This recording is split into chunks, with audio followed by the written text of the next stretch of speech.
I've been doing a lot of sourdough bread these past few weeks. I know I'm not the only one.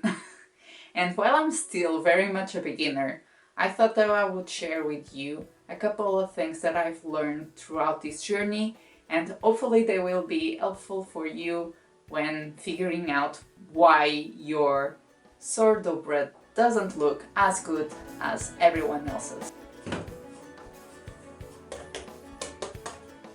Hi, my name is Catherine and I'm the person behind randomcat.com, and in today's video I want to give you 3 tips on baking sourdough bread.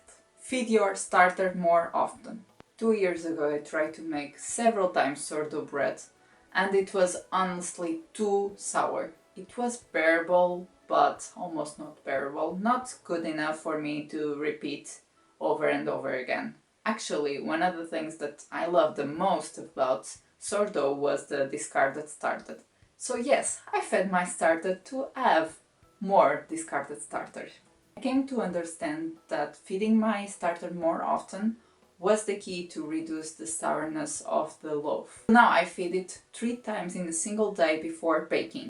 Not only this ensures that the bread has a milder taste, it also helps the dough to rise faster. So bonus points all the way, and you can still do the sour flavor, but that's something that I just don't like. You just need to put in the fridge for longer in the bulk fermentation phase and it will give you that sour tone in there, so don't worry.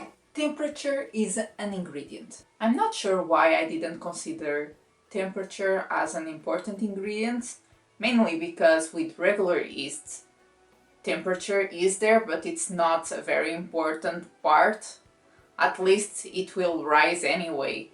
But with sourdough, it's a totally different story. My home is cold, and I never understood why my dough failed to rise as quickly as the recipes that I saw. But then I actually realized that a lot of recipes were rising in a 25°C temperature. And that's not happening in my home unless it's summer. So I fixed that. I'm now always using warm, not hot, water to make my dough, and it has improved a lot my sourdough breads. One other thing that you can do is to actually let the dough rise in an oven with the lights turned on. I've done this a couple of times, but it's extra energy and I don't always do it, but it's like the perfect setup. Air humidity matters. Sourdough bread usually has high hydration dough, and I couldn't get the same results as I saw in the recipes. My house is a bit humid, and my theory is that the air humidity from my home played a role in the overall hydration of the dough. Simple, I change the hydration of the dough and I get such a better result, and it works. So these are my 3 tips to make better sourdough bread. I honestly still have so much to learn and I have tons of fails, so don't be discouraged if your bread doesn't look as pretty as everyone else's. You are right here and they are right there, so it's part of the process and it's fun to experiment with different flours, different recipes, and figure out what's on your environment that changes the dough in some way. So that's what's fun about making these, is experimenting and figuring out what works best for you and what you really love, and if you like more sour bread or milder tasting breads, you got the power to do it any way you like. That's what I love the most about making. Before I forget, I actually have another tip for you. Turn on the fan of your oven.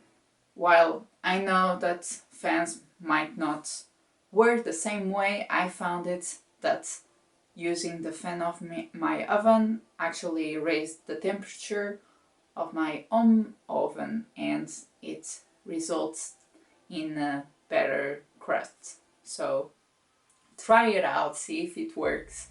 If it doesn't. Since we are using ovens, sometimes we cannot reach the temperature that would be ideal for bread, so a fan definitely does help with that. So yeah, that's it. And let me know in the comment section down below what are your main struggles with sourdough bread, and I will see you in the next video. Please hit that like button and subscribe, it will mean a lot. I will see you next week. Bye!